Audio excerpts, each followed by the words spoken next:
Do does did का प्रयोग अभी तक आप नेगेटिव सेंटेंसेस या फिर इंट्रोगेटिव सेंटेंसेस में करते थे, जैसे हो जाएगा आई डोंट गो जहां पे डू का प्रयोग किया गया है, या फिर इंट्रोगेटिव में हो जाएगा डू आई गो जहां पे डू का प्रयोग किया गया। तो डू डज डिड का प्रयोग आप नेगेटिव या इंट्रोगेटिव सेंटेंसेस में करते थे, लेकिन आज मैं आपको बताने वाला हूं कि डू डज डिड का प्रयोग आप अफर्मेटिव सेंटेंसेस में करते हो, तो क्या वो सही होगा या फिर गलत होगा।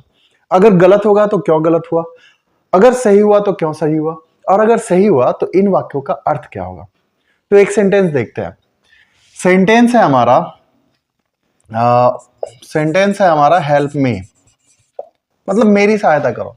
हेल्प मी, मेरी सहायता करो। अब हम क्या करेंगे कि हम इसमें डू का प्रयोग करेंगे, तो ये हो जाएगा do help me, do help me. ये सेंटेंसेस क्या सही है या गलत है, इस चीज को जानना जरूरी है। देखो हेल्प मी तो हमारा अफर्मेटिव सेंटेंसेस है, सही है, ठीक है, चलेगा। सेंटेंसेस के जो भेद होते हैं मैं उसमें बताऊंगा, लेकिन अभी आप इसको समझिए कि ये अफर्मेटिव सेंटेंसेस है। सेंटेंसेस के जो पार्ट्स के बारे में बताऊंगा तो मैं बता दूंगा कि हेल्प मी कौन सा सेंटेंस है, सेंटेंस का कौन सा पार्ट है, लेकिन अभी आप इसको सिर्फ अफर्मेटिव से ही मत समझो कि हेल्प मी तो ठीक है, लेकिन डू हेल्प मी, मैंने हेल्प मी के पहले डू लगा दिया, तो क्या यह सेंटेंस सही है या गलत होगा। तो ग्रामर के अनुसार हेल्प मी भी ठीक है और डू हेल्प मी भी ठीक है। अब डू हेल्प मी जो सेंटेंस है, उस वाक्य को हम एम्फेटिक सेंटेंस कहते हैं, अर्थात जोरदार वाक्य। अब ऐसे वाक्य को देखो, हेल्प मी मेरी सहायता करो, लेकिन डू हेल्प मी मेरी सहायता तो करो, इसमें तो जुट जाता है। क्या होता है भाई, तो जुट जाता है। अब इस तो को कहने से क्या लग रहा है, इस तो को कहने से लग रहा है कि भाई ये चीज मैं करता हूं या ये चीज अवश्य हो, यही है, यह अवश्य होगी। मैं जाता हूं, ठीक है, नॉर्मल है, मैं जाता हूं। अरे इसका रिजल्ट हाँ या ना में भी आ सकता है, लेकिन मैं जाता तो हूं, इसका रिजल्ट कभी भी हाँ में ही आएगा, मतलब ये काम मैं अवश्य करता हूं। तो मैं जाता हूं, आई गो, लेकिन अगर मैं जाता तो हूं, तो यहां पे डू का प्रयोग हो जाएगा, क्योंकि ये एम्फेटिक सेंटेंस है, तो सेंटेंस हो जाएगा I do go, I do go. अब होता क्या है कि प्रेजेंट टेंस में डू या डज का प्रयोग होता है और पास्ट टेंस में डिड का प्रयोग होता है। लेकिन अब यहां पे ट्विस्ट ये है कि जब भी आप डू या डज का प्रयोग करेंगे, तो डू के साथ तो वर्ब का वन का प्रयोग होता है, डज के साथ भी आपको वर्ब वन का ही प्रयोग होगा। जैसे ही नोज यू, वह तुम्हें जानता है, ही नोज यू। अब इस वाक्य को हमको एम्फेटिक में बदलना है, मतलब कि जोरदार वाक्य, तो हो जाएगा he does know you, he does know you, वह तुम्हें जानता है। तो डू का प्रयोग या डज का प्रयोग प्रेजेंट टेंस में होता है, लेकिन अगर यही चीज पास्ट टेंस में हो जाए, जैसे आई हैड ए कार, मेरे पास एक कार थी, पास्ट टेंस में है, तो हम यहां पे क्या करेंगे, तो हम यहां पे डिड का प्रयोग कर देंगे, तो हो जाएगा। और हाँ, डिड के साथ ये हैड हैव में बदल जाएगा, याद रखना, ये हैड हैव में बदल जाएगा। तो आई हैड ए कार हो जाएगा I did have A car, मतलब मेरे पास एक कार थी, और I did have A car, मेरे पास एक कार तो थी।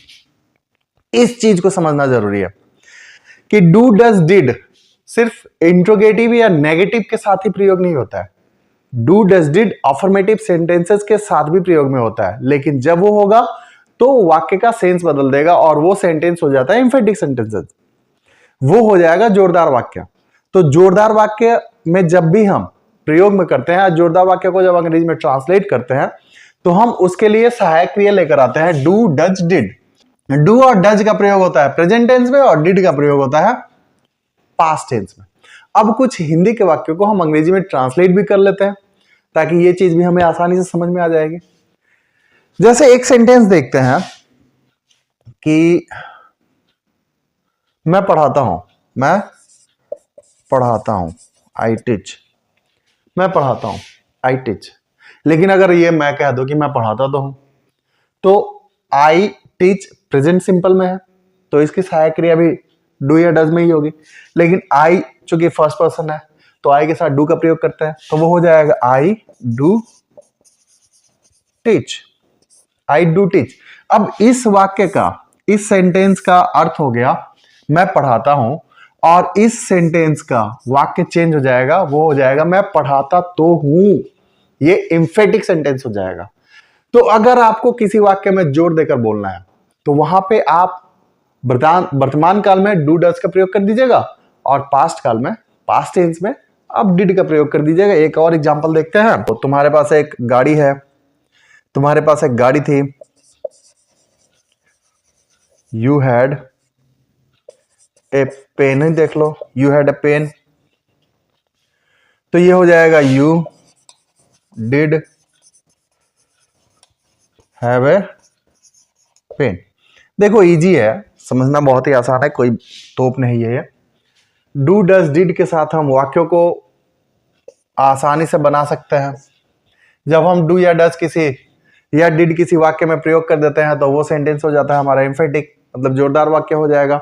और जोरदार वाक्य को जब अंग्रेजी में ट्रांसलेट करेंगे तो सेंटेंस हमारा हिंदी का ज्यों का त्यों आप जानते हैं वो रहेगा ही, लेकिन उसमें दो का प्रयोग हो जाएगा। जैसे ही नोज यू, वह तुम्हें जानता है, लेकिन ही डज नो यू, वह तुम्हें तो जानता है। आई नो यू, मैं तुम्हें जानता हूं। आई डू नो यू, मैं तुम्हें तो जानता हूं। आई हैव ए कार, मेरे पास एक गाड़ी है। I do have a car, मेरे पास एक गाड़ी तो है।